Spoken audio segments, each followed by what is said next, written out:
Na fazenda Água Clara, o silêncio sempre foi o convidado mais antigo da mesa. Por mais de meio século, o povo daquela região de Minas falava baixo, quando o assunto era a Sinhá Laura. A história que corria, que se cristalizou como uma verdade absoluta, era de que ela tinha sido uma mulher sem brio. Uma fujona, como diziam os antigos. Diziam que ela tinha largado o marido, o respeitado coronel Sebastião Cavalcante, para se embrenhar no mundo com um capataz qualquer. Uma mancha na honra da família. Um escândalo que o coronel, coitado. Diziam que ele carregou aquela cruz com uma dignidade de santo até o dia da sua morte. E quando a seca implacável de décadas finalmente castigou o sertão, esvaziando até a última gota do velho poço da fazenda, o que emergiu daquela lama preta e fria não foi só o passado. Foi uma verdade sufocada. Um segredo que provou que a fuga era uma farsa. A honra era uma mentira deslavada. E que o amor, o amor, naquele tempo e naquela casa, podia ser o mais perigoso dos caminhos. Seja muito bem-vindo ao canal Além da Escravidão. Eu sou Bruno Henrique. Hoje eu vou te contar uma história sobre nosso povo e nosso passado. Mas antes de continuarmos, se inscreva no canal, deixe seu like e me diga, nos comentários, de onde está falando. Eu adoro saber onde cada um de vocês vive. Prepare-se, porque a emoção começa agora. Prepare seu coração, porque o que eu vou te contar agora é a história de uma mulher que foi apagada, riscada da árvore genealógica, mas cujo corpo guardou, no silêncio do fundo de um poço, a prova de uma traição familiar que ninguém, nem em 1000 anos, poderia imaginar. Tudo começou a mudar quando o Rafael Cavalcante decidiu voltar. O Rafael é o bisneto dessa linhagem, um rapaz que não tinha nada a ver com aquele bando de fazendeiro de chicote na mão. Ele estudou na capital, se formou, virou um homem da ciência, da lógica. Ele voltou para a Água Clara não por saudade de um passado que ele mal conhecia, mas para tentar salvar o que restava das terras que estavam em franca decadência. Ele não tinha medo de assombração. Ele não acreditava em lenda de beira de fogão. Para ele, os tabus da família eram só poeira. Enquanto os outros desviavam o olhar do retrato da Sinhá Laura, o Rafael olhava fixo, tentando entender quem era aquela mulher de olhar triste que todo mundo fazia questão de esquecer. A fazenda era governada, ou melhor, vigiada, pela dona Beatriz. Ela era irmã do falecido coronel Sebastião, a tia-avó do Rafael. Pensa numa mulher que exalava uma devoção quase agressiva, sempre com o terço na mão, sempre falando em moral, em bons costumes. Ela assumiu o papel de matriarca assim que a Laura sumiu. Foi ela quem limpou a casa da presença da cunhada, quem queimou as roupas, quem ajudou o irmão a manter a cabeça erguida diante do vilarejo. O coronel Sebastião? Esse era o pilar da região. Um homem de fala mansa, mas de punho de ferro. Um homem que, segundo a dona Beatriz, morreu de desgosto por causa da traição da esposa. Mas sabe como é, né? Às vezes, quem muito reza, muito esconde. E o Rafael, com aquele jeito analítico dele, começou a perceber que a tia-avó tinha um pavor quase físico de uma coisa específica na fazenda. O velho poço artesiano que ficava nos fundos do casarão. O cenário era de desolação. O sol parecia um ferro em brasa marcando o couro do gado que morria de sede.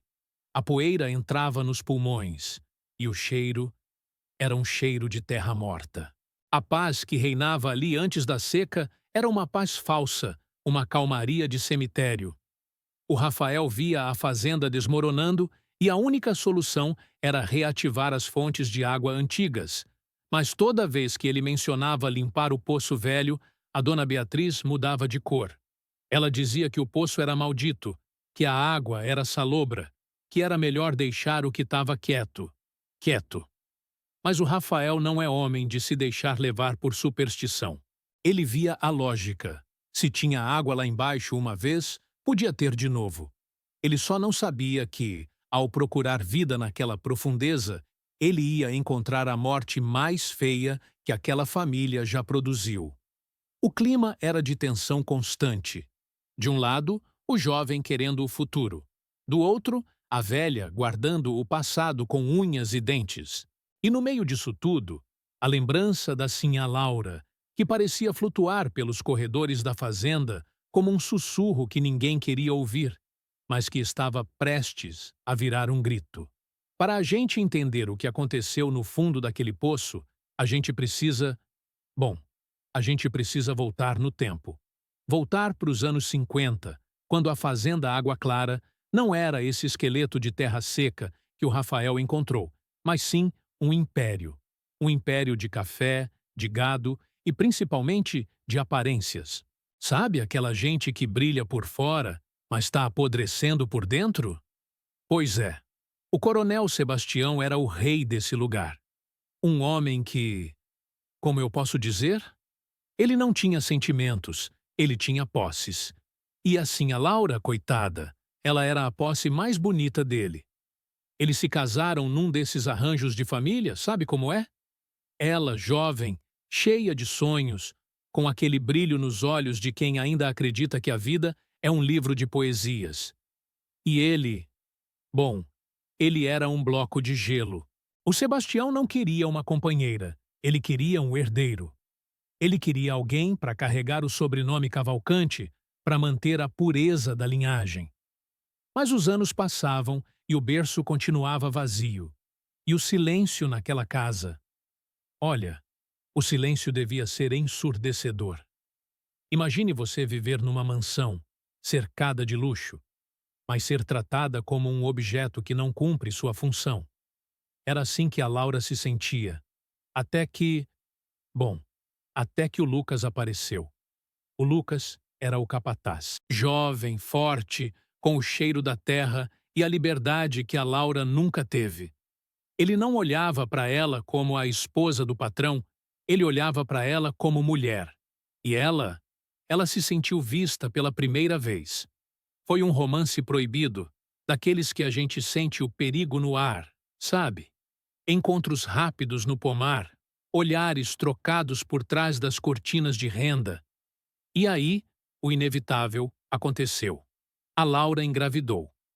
Agora, você consegue imaginar o pavor dessa mulher? O medo dela. O pavor era algo que não dá nem para descrever. Ela sabia que aquele filho não era do coronel. O coronel também saberia. E naquela época, num lugar onde a honra de um homem valia mais que a vida de uma mulher, aquilo era uma sentença de morte. Mas ela tinha esperança. Ela achou que podia fugir com o Lucas, que eles podiam recomeçar. Só que ela não contava com a sombra daquela casa. A dona Beatriz, essa mulher. Ela sempre foi a vigia do irmão.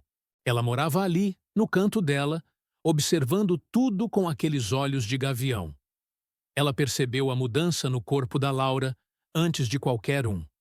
Ela viu o brilho diferente no olhar do capataz.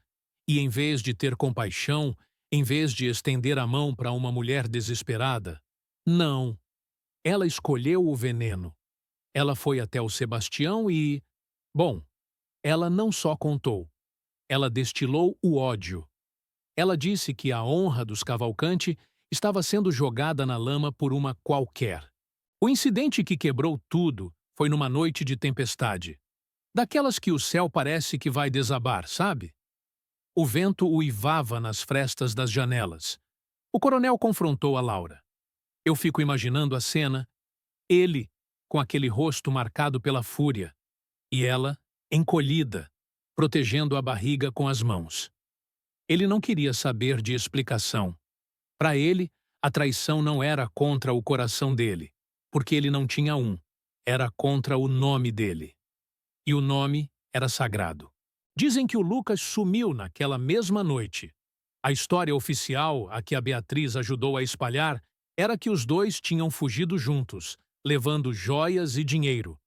O coronel se fez de vítima. Ele chorou as pitangas para o delegado, para os vizinhos. Minha esposa me abandonou pela ralé, ele dizia. E o povo acreditou. Por 60 anos, a Laura foi a vilã da história, a mulher que traiu o bom homem. Mas a verdade é que naquela noite, o Sebastião, com a ajuda da irmã, sim, a Beatriz segurou a lanterna. Se é que você me entende, ele cometeu o ato final. Ele não podia deixar que ela vivesse e que o escândalo da bastardia aparecesse. Ele matou a Laura. E o lugar que ele escolheu para esconder o erro dele foi o poço artesiano que ele mesmo tinha mandado cavar e que nunca tinha dado muita água. Um túmulo úmido, escuro e profundo. Você consegue sentir o peso disso? Uma vida inteira apagada, uma reputação destruída e um corpo jogado no fundo de um buraco, como se fosse lixo. Se essa história de injustiça e coragem silenciosa está mexendo com você, se você também sente que a verdade precisa aparecer, clica no botão de curtir. É o nosso jeito de dizer que a história da Laura não vai ser esquecida de novo. Décadas se passaram. O coronel morreu com fama de santo. A Beatriz envelheceu naquela fazenda, se tornando a guardiã da moral, sempre de preto, sempre rezando. Mas ela nunca mais deixou ninguém chegar perto daquele poço. Ela inventou lendas, disse que a água era amaldiçoada, que tinha espírito lá dentro, e talvez tivesse mesmo. O espírito da verdade esperando o momento de respirar. E esse momento chegou com o Rafael. Quando ele decidiu que ia limpar o poço por causa da seca, a Beatriz quase teve um infarte. Ela tentou de tudo. Usou a religião, usou a autoridade de tia, disse que ele estava desonrando a memória do bisavô.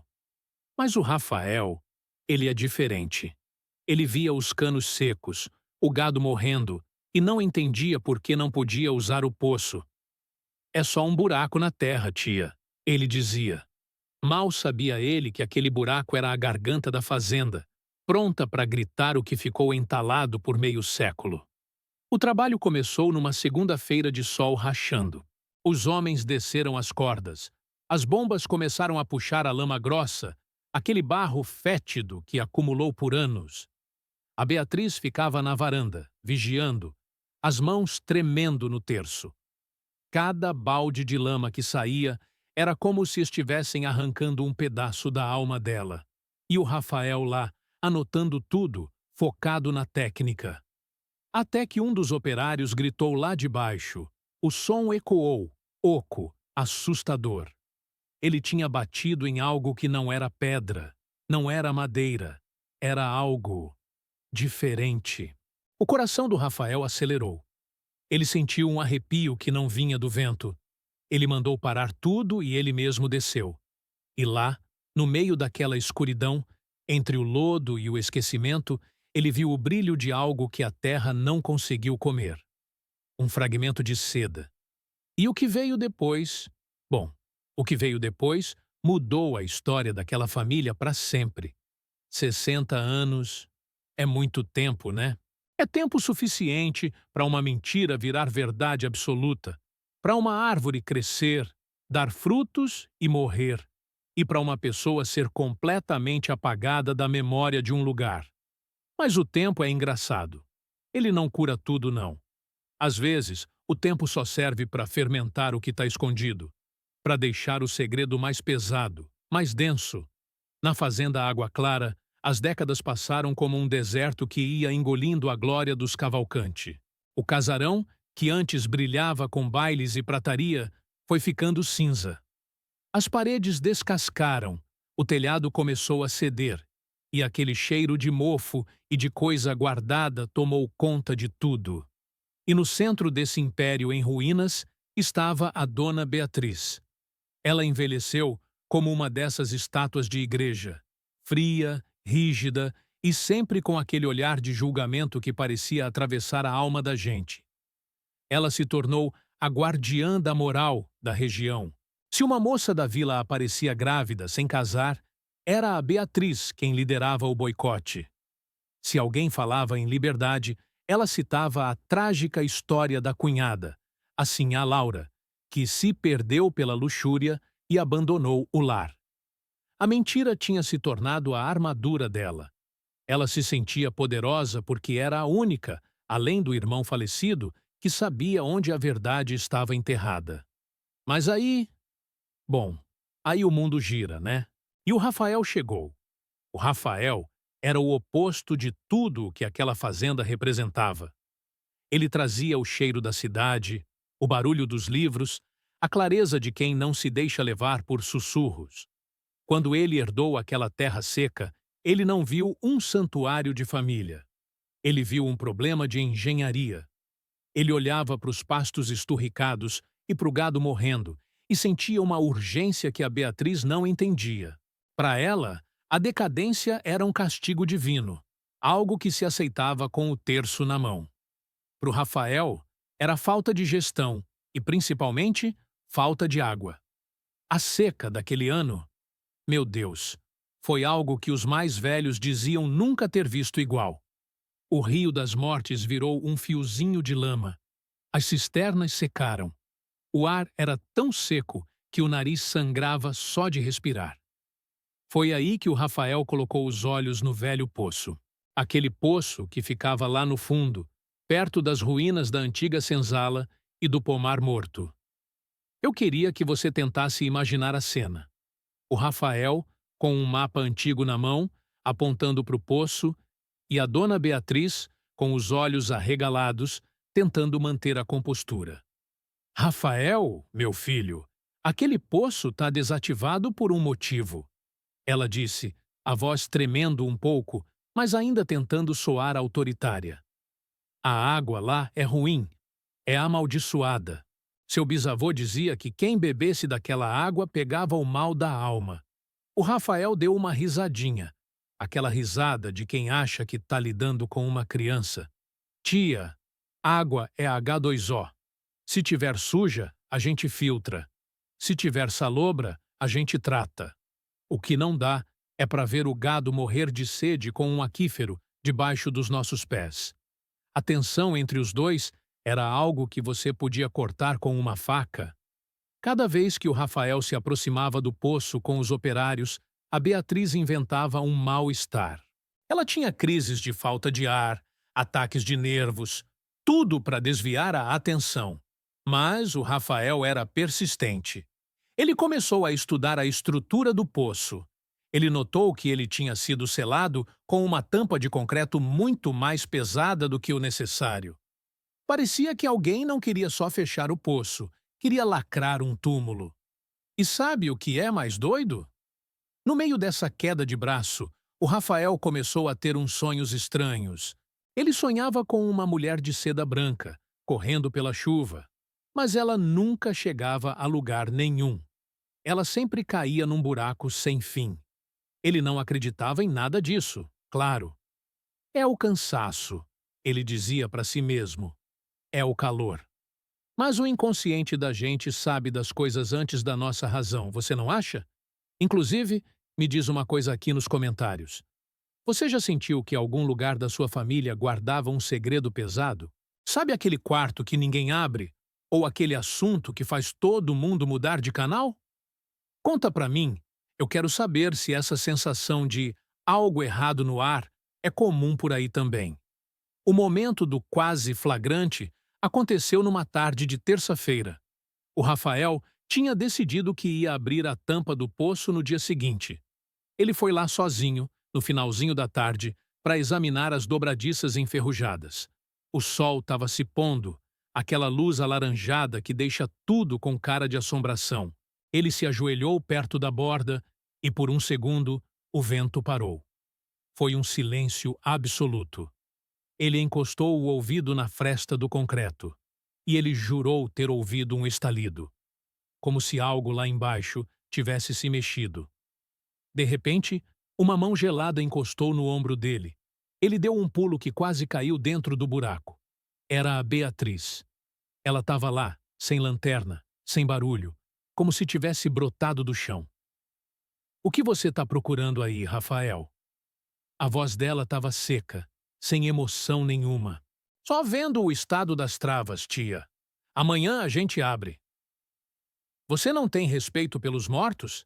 Ela perguntou, e o Rafael estranhou. Por que ela falaria de mortos se o assunto era um poço de água? Mortos, tia? Do que a senhora está falando? Ela percebeu o erro na hora. O rosto dela ficou mais pálido que a lua.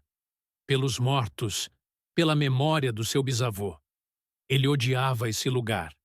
Ele dizia que esse poço era o maior erro da vida dele. Se você abrir isso, você vai atrair a desgraça para essa casa. Ela deu as costas e saiu andando, mas o Rafael ficou ali, parado. Aquela frase não saía da cabeça dele. O maior erro da vida dele? Por que um poço seria um erro? Um poço é uma bênção numa fazenda. A menos que... A menos que o erro não fosse o poço, mas o que foi colocado dentro dele. Naquela noite, o Rafael não dormiu. Ele pegou as pastas de documentos antigos da fazenda. Ele procurou os registros da época do desaparecimento da sinhá Laura. E ele notou uma coisa que ninguém tinha percebido em 60 anos. O coronel Sebastião tinha mandado construir aquele poço exatamente um mês antes da Laura sumir. E a tampa de concreto. O recibo da obra dizia que ela foi instalada na manhã seguinte à fuga dela. As peças estavam começando a se encaixar na mente lógica do Rafael, e o quadro que estava se formando era aterrorizante. Ele não estava mais procurando água. Ele estava procurando um crime. O medo da Beatriz não era de maldição. Era de justiça. O tempo da mentira estava com os segundos contados, e o poço, seco e faminto, estava pronto para devolver o que tinha engolido. A manhã em que o poço finalmente entregou seus mortos não foi uma manhã comum. O sol parecia mais pesado, uma bola de fogo que não apenas iluminava, mas que parecia querer queimar as mentiras que cobriam a fazenda Água Clara. O Rafael estava lá, com as botas enterradas no barro fétido que as bombas tinham cuspido para fora. O cheiro, olha, era um cheiro de coisa guardada, de tempo apodrecido. Os homens trabalhavam em silêncio, sabe? Ninguém brincava, ninguém assoviava. Tinha uma eletricidade no ar, um peso que fazia os ombros de todo mundo curvarem. De repente, o guincho travou. Um dos operários, o Tião, que já estava com lama até o pescoço lá embaixo, soltou um grito que não era de susto, era um grito de quem tinha visto o que não devia. O Rafael não esperou.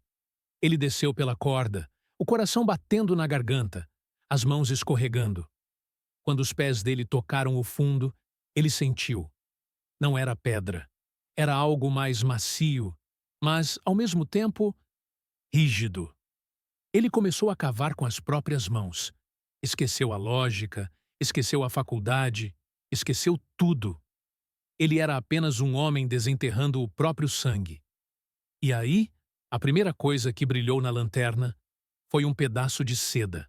Um fragmento de tecido azul que, mesmo debaixo de décadas de lodo, ainda guardava um brilho de luxo. Rafael sentiu um frio na espinha. Ele conhecia aquele tecido. Ele tinha visto no retrato da bisavó, o único que não tinha sido queimado. Mas o que veio depois... o que veio depois tirou o fôlego dele. Ele puxou um objeto pequeno, pesado, um camafeu de ouro. Quando ele limpou a tampa com o polegar e abriu, não era o rosto do coronel Sebastião que estava lá dentro. Era o rosto de um homem jovem, de olhos claros e sorriso aberto. O Lucas, o capataz que todos diziam ser o vilão da história. E ao lado do camafeu, enroscada no que restava dos ossos de um braço fino, uma pulseirinha. Uma pulseirinha feita de sementes de lágrimas de Nossa Senhora, daquelas que as escravizadas e as mulheres simples faziam para os bebês que iam nascer. O Rafael parou. Ele ficou ali, no fundo daquele buraco, com o mundo girando. Ele olhou para os ossos da bacia que estavam emergindo da lama. Ele não era médico, mas ele sabia o que estava vendo. A largura, a posição, e os pequenos ossinhos que estavam misturados ali. Assim a Laura não tinha fugido. Ela tinha sido jogada ali com o filho no ventre. O crime não foi uma fuga, foi um massacre. Ele subiu. Ele não disse uma palavra para os operários. Ele só pegou os objetos, colocou num pano branco e caminhou em direção ao casarão. Cada passo dele era como um trovão. Ele entrou na sala onde a dona Beatriz estava sentada, como sempre, com o terço entre os dedos, rezando por almas que ela mesma tinha ajudado a condenar. Tia, o Rafael disse, a voz dele estava estranha, sabe? Baixa, mas que cortava o ar. A senhora sempre disse que a água desse poço era amaldiçoada. A Beatriz nem levantou os olhos. E Rafael, eu te avisei. A maldição daquela mulher fujona. Chega! Ele gritou e o terço dela caiu no chão. Chega de mentira! A senhora não está rezando pela alma dela. A senhora está rezando para que a terra não falasse. Mas a terra cansou de ficar calada, tia. O poço secou. Ele abriu o pano em cima da mesa de jantar, aquela mesa de jacarandá onde o coronel Sebastião costumava bater o punho para exigir respeito. O camafeu, a seda, a pulseirinha de bebê e um pequeno osso que ele trouxe como prova final. A reação da Beatriz foi algo que ninguém que estava ali vai esquecer. Ela não chorou. Ela não negou. Ela começou a tremer de um jeito que parecia que os ossos dela iam quebrar. O rosto dela, que sempre foi uma máscara de dignidade, derreteu. Ela olhou para o camafeu e soltou um som de bicho ferido. Ele ia desonrar a gente, Rafael. Ela começou a balbuciar, a voz saindo como um veneno que ela guardou por 60 anos. O Sebastião, ele não podia aceitar. Um bastardo? Na linhagem dos Cavalcante? Um filho de um empregado? Nesse momento, o silêncio da sala foi quebrado por um soluço vindo da porta. Era o velho Joaquim, o empregado mais antigo da fazenda, que tinha vindo trazer o café. Ele estava parado, com a bandeja tremendo. Eu vi, o Joaquim disse, as lágrimas correndo pelo rosto vincado. Eu era um menino, mas eu vi. Naquela noite de chuva, o coronel e a senhora, Dona Beatriz, carregando aquele embrulho grande, enrolado num tapete. Eu achei que era um bicho que tinha morrido. Eu tive medo de falar. O coronel disse que se eu abrisse a boca, eu ia para o fundo do poço também. A verdade explodiu como uma granada. A farsa da honra, a mentira da fuga, o teatro da dor do coronel. Tudo caiu. A Beatriz começou a falar sem parar. As palavras saindo atropeladas, contando como a Laura implorou pela vida, como ela gritou que o filho não tinha culpa. E como o Sebastião, com os olhos cegos de ódio, a empurrou. Como eles ouviram o baque lá no fundo e como eles passaram a noite inteira jogando terra e selando o concreto enquanto a tempestade limpava o sangue do pátio. Era uma catarse de horror. O Rafael olhava para aquela mulher, aquela tia que ele respeitava, e só via um monstro. Um monstro que usou a religião e a moral para esconder um assassinato duplo. A justiça poética é lenta, mas quando ela chega, ela não deixa pedra sobre pedra. A dona Beatriz, ali mesmo, diante de todos, perdeu a razão. Ela começou a chamar pela Laura, a pedir para ela sair do poço, a dizer que o bebê estava chorando. A máscara caiu, e o que sobrou foi uma velha enlouquecida pela própria culpa. Se essa revelação te deu um nó na garganta, se você acha que nenhuma mentira dura para sempre, deixa o seu comentário aqui embaixo. A história da Laura precisa ser ouvida por quem acredita que a verdade é a única coisa que liberta. A fazenda Água Clara nunca mais seria a mesma. O nome Cavalcante, que eles tanto queriam proteger, agora estava manchado com o sangue de uma mãe e de uma criança. A farsa tinha acabado. O poço tinha falado. Depois que a verdade saiu daquele poço, olha, a fazenda Água Clara nunca mais foi a mesma. Sabe quando você abre uma janela num quarto que ficou fechado por décadas e o ar novo entra, mas traz consigo toda a poeira e o cheiro de mofo? Pois é, foi exatamente isso que aconteceu. A mentira que sustentava as paredes daquela casa, que mantinha o sobrenome Cavalcante no topo da hierarquia da região, desmoronou como um castelo de cartas no meio de um vendaval. E o Rafael, eu fico pensando no peso que esse rapaz carregou. Ele buscou a água para salvar o gado, mas acabou encontrando o sangue que lavou a história da família. A dona Beatriz. Bom, a justiça dos homens às vezes é lenta, mas a justiça da consciência, essa não dorme. Depois daquela revelação, depois que ela balbuciou cada detalhe daquela noite maldita diante de todo mundo, ela meio que ela se quebrou por dentro. Não sobrou nada daquela mulher altiva, daquela guardiã da moral. O povo da vila, sabe? Aquela gente que antes baixava a cabeça quando ela passava na carruagem. Agora olhava com um misto de nojo e pena. Ela foi levada para as autoridades, claro, mas a mente dela já tinha se mudado para um lugar onde ninguém mais conseguia alcançar. Dizem que, nos últimos dias dela, ela ficava sentada na varanda, olhando fixo para o poço, conversando com o vazio. Ela pedia perdão para uma criança que nunca chegou a chorar, e para uma mulher que ela ajudou a enterrar viva no esquecimento.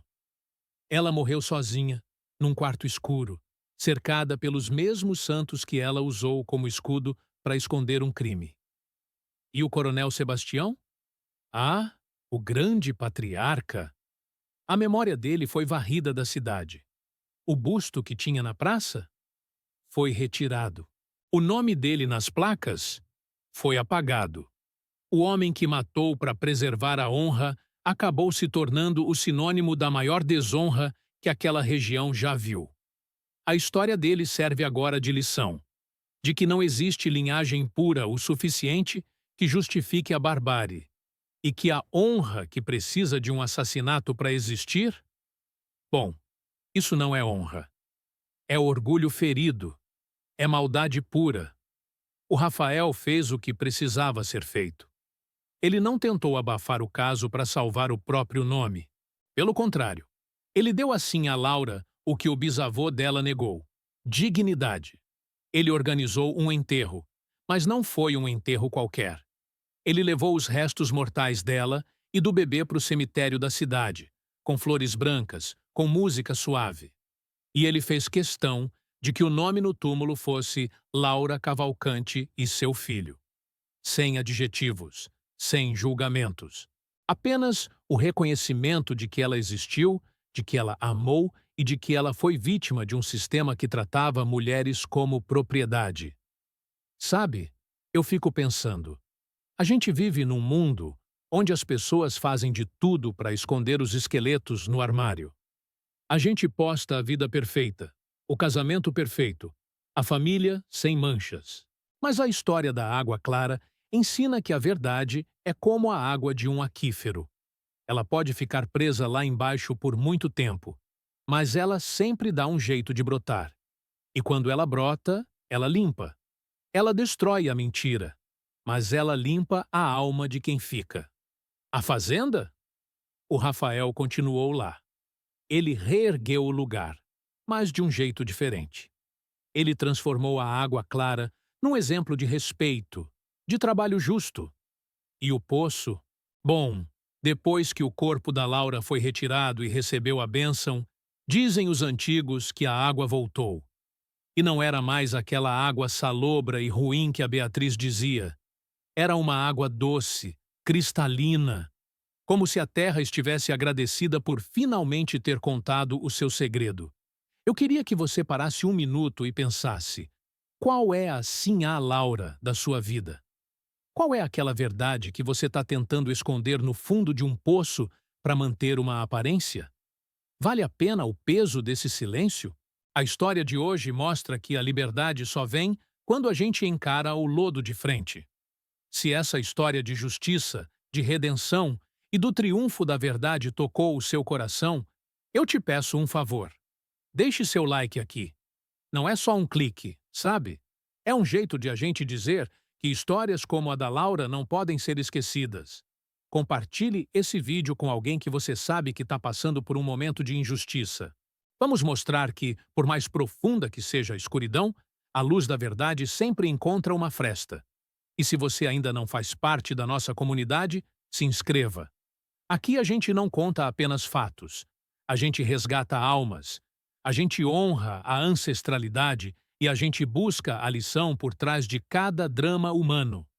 Assim a Laura agora descansa em paz. E a Fazenda Água Clara.